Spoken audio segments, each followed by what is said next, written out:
evening. Let me see if everything is working. I guess it is. Yeah. I guess we're online.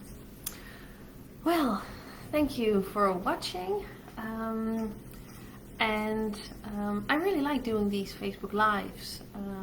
So if you have a question for me, maybe not for today, because we have quite a lot to talk about today. But if you have questions, please let me know, and I might be able to help you during one of these sessions. And today is quite a controversial topic. We are talking about horse welfare for horses that are being used in coaching. And with coaching, I don't mean the coaching like I do, like people with horses want to understand and want to read their horse, want to train their horse. But what I'm talking about is coaching for humans. So people with anxiety or people with other things might benefit from horses, obviously. But before we dive into that topic, I first want to show you this book that I got today with the mail, and especially if you are a coach, I would definitely buy this one. It's called Nosework. It's the Dutch version. I got the Dutch version, but it's also in English, obviously. This is the Dutch translation by my dear friend Rachel Drijsma. So definitely something you have to read when you do coach with horses. Because I think actually doing something like this would be so much fun in a coaching situation. First one question. Okay. So the topic of today, what do I think about horses being used in coaching situations? If you are a coach and if you are watching, please let me know. I'm not going to be harsh, I'm not going to be mean. I do like horses, and I also think you can get amazing results with horses. So maybe starting with that. I don't think it's a terrible idea.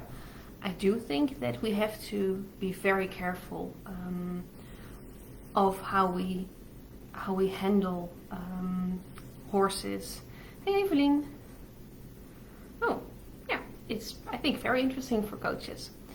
So let me get this first part clear for you as a watcher, as a viewer. I'm not against horses being used in coaching. I do think that we have to be more mindful. That's a funny word, I guess, when we're talking about coaching. We have to be more mindful, more empathetic towards our horse that is being used in coaching. And I do think that this topic is very important to me because I actually see that there is so much overlap. There are so many similarities in the way how I see horses and the way horse coaches want to use their horses in training, because we want our horses to be opinionated, and we want our horses to act as an independent identity on its own. So there are so many similarities between the way I view horses and how coaches see horses. But I do think that there is one big issue here, and that is that if we force our horse to do anything, and if we force our horse more than we ask our horse, then that might be really tricky when you want to use that same horse for coaching. Because obviously you cannot say to your horse, well, you can do whatever you like all the time. Sometimes there are moments when you have to say, hey, I am a human, you are a horse. You cannot cross the street now, for example. So we have to have some boundaries, that's true. But I think that if we are so demanding all the time, and let's say more than 50 or 60% of the time, then I think that might really be detrimental for the horse's welfare. When in coaching sessions we say, hey, you are an independent identity and you can do whatever you like. I think that is really stressful, and that's really, it's like a two-faced person. It's just too much, and I don't think that that is a good combination. So let me see if someone asked a question. No, no questions yet. If you have questions, please feel free. So I think that's the first part. How is the balance between saying yes to this horse and saying no to this horse? How is that balance? And obviously you can never say only yes to a horse or to a dog or to whatever kind of animal. It's healthy for their welfare to say no sometimes. But I think that if you're looking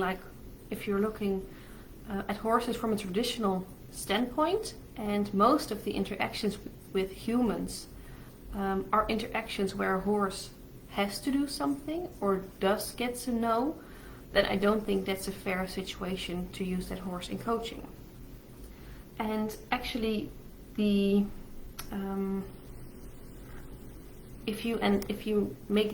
you zoom in on this subject, then we go to the issue of a join-up.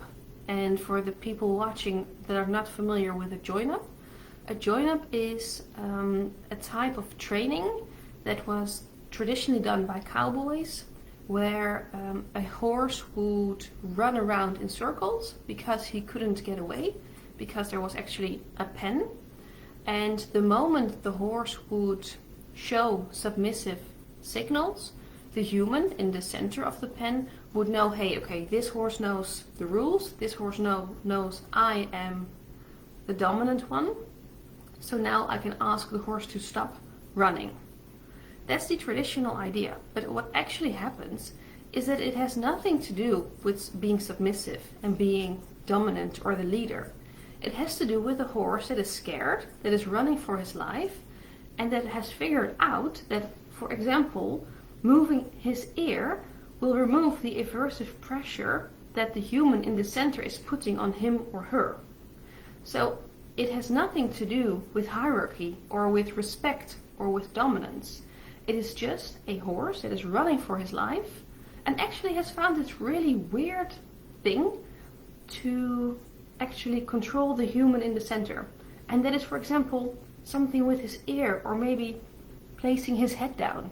Just a weird thing that actually has nothing to do with being submissive, because there is no such thing as submission between horses and humans. It's just a trick that the horse has learned and that the horse is using to get away from the aversive pressure, even though the human in the center might not be carrying a whip, might not be using anything physically harmful. They are putting pressure on the horse by just using their body language. So this is obviously a situation where the horse isn't able to say no. It is a situation where the horse has to run for his or her life. And people actually use this training trick in coaching for people to understand how their body language affects others.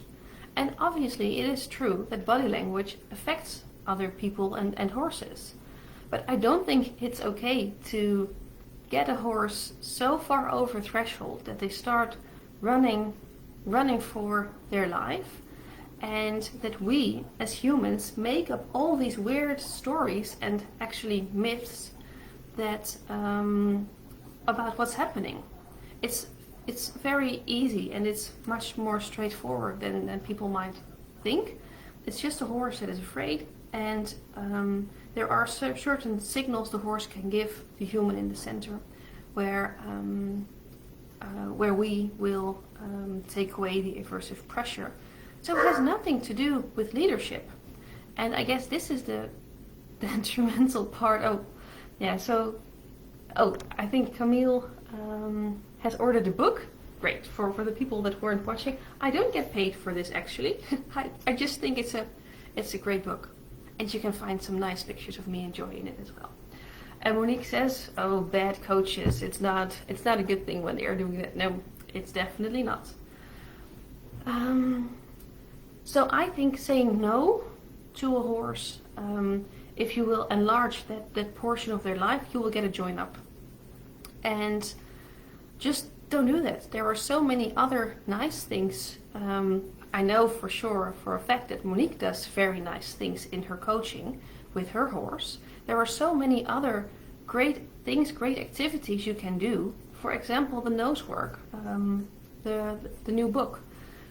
But just the join up is so old-fashioned and so detrimental to the horse's welfare that I'm flabbergasted every time I see coaches using it, because it's not up to date with modern day science about horse training.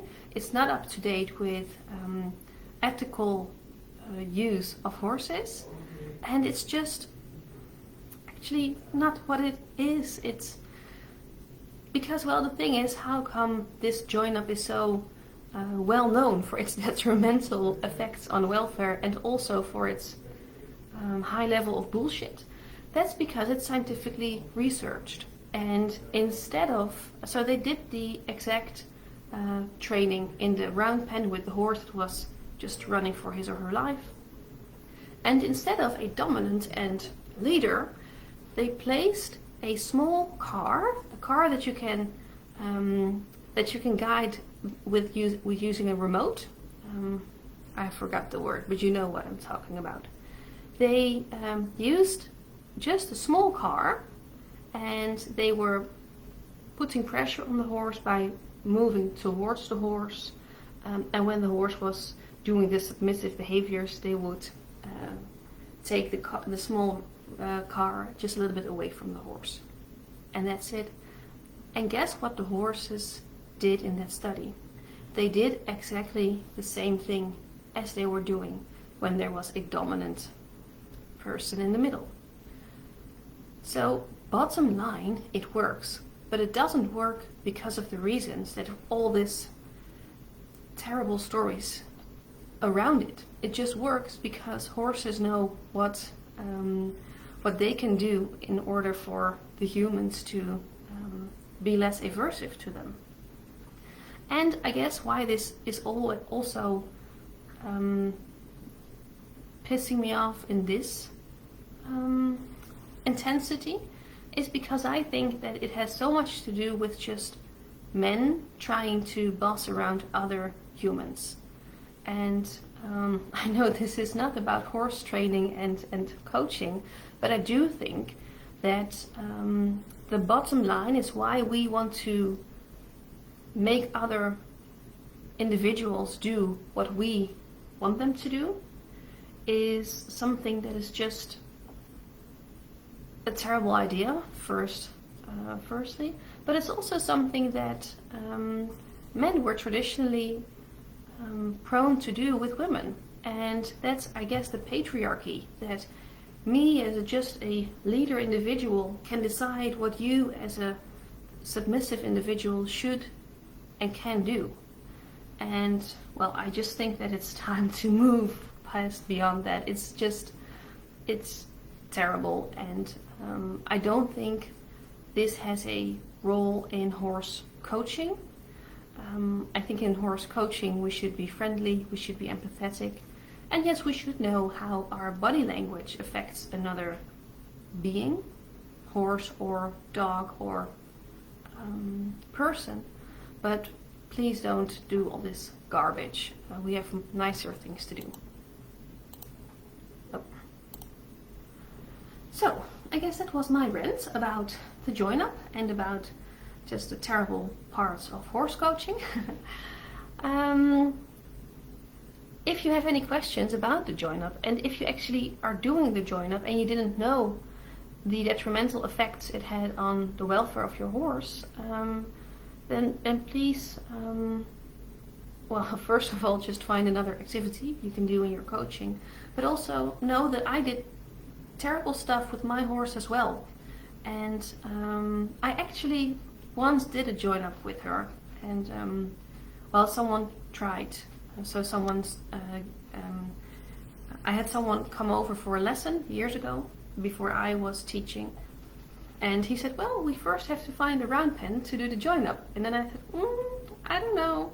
So we did the first 5 minutes, and then Joy got really scared and frustrated as well because she couldn't actually leave. So I said after 5 minutes, well, no, we are not going to do this again. And then he said, well, I'm never coming back because you are so stubborn.